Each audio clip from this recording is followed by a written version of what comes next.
hello students.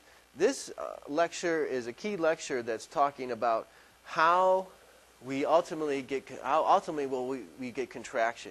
And it's called the sliding filament model of contraction.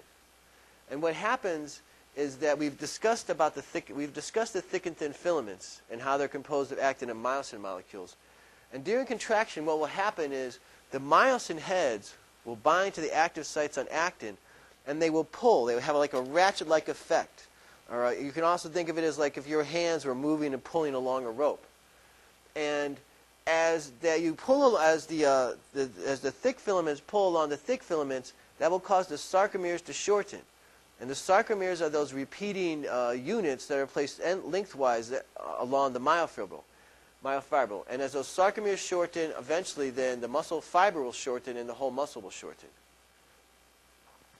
Now, what will happen then, again, in the relaxed state, the thick and thin filaments, they overlap.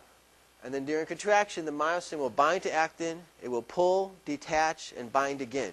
Again, think of just like hands pulling along a rope. And that will cause the sarcomeres to shorten.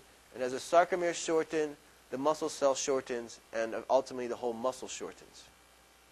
You can see it here. Here is a sarcomere when it's fully relaxed. And it has a certain length from there to there. Now here is that same sarcomere, but it's undergone contraction. And in this case, the sarcomere has shortened.